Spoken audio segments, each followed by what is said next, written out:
I'm sorry, Zoom. Apologies. Can you hear me? Yes, you can hear you now. Thank you.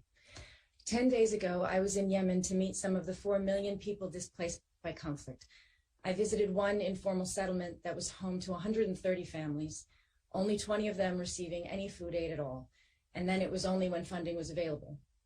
I visited a makeshift school. It was made up of 5 small dark rooms. The children were sitting on the floor and they hadn't eaten, nor had the teacher. She was a volunteer, and she told me she walked at least an hour and a half each day to get to that remote place to try to give the kids some hope for the future, because they had nothing, no food, no pens, no desks, no school books, no salary for the teacher. 13-year-olds were sitting next to 3-year-olds, striving to learn to read and write in a hope for a future that they may never see. I visited another site where displaced families live in flimsy shelters with no income and no food at all.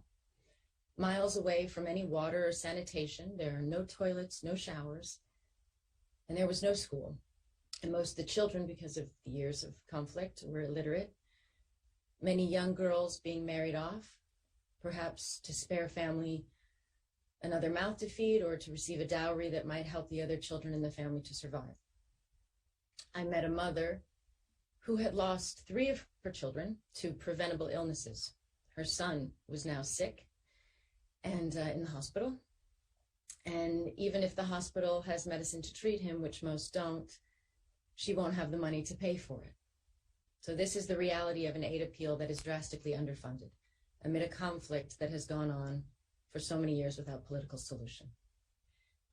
So let us be clear, as we all know, we cannot point to anywhere in the world where we're succeeding in deterring aggression or reducing the number of people forced to flee their homes. Last year, the UN humanitarian programs were only half funded. And this year, we're facing unprecedented needs that were rising globally even before the effects of the devastating war in the Ukraine. The UNHCR appeal in Yemen itself is only 9% funded. And on top of its own suffering, Yemen is hosting over 100,000 refugees from Somalia, Syria, Ethiopia, among other countries, without any support. So it is heartbreaking, it is infuriating, and above all, because it is a man-made crisis that must be ended. We all know that aid relief without political solutions does not work. The two have to go hand in hand, always. There is nothing more important for Yemen than to end the conflict, so that the people have a chance to live in safety and dignity, not dependent on aid, which no country or people ever wish to have to rely on. The next pledging conference should be about helping the people of Yemen rebuild and develop their country, not just a meeting about percentages of aid appeal to help only a fraction of the millions of people in desperate need, not to die of hunger and preventable illness. But that is where we're at now. The lack of solutions to conflict and insecurity globally is causing unmanageable levels of human displacement and need, and stretching humanitarian relief to the point that we see in Yemen today.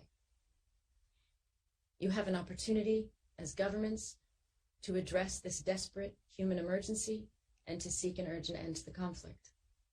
I hope you take it, and I implore you to do so. On behalf of the people of Yemen, of the families I met, I thank you so much for your time. Please do what you can.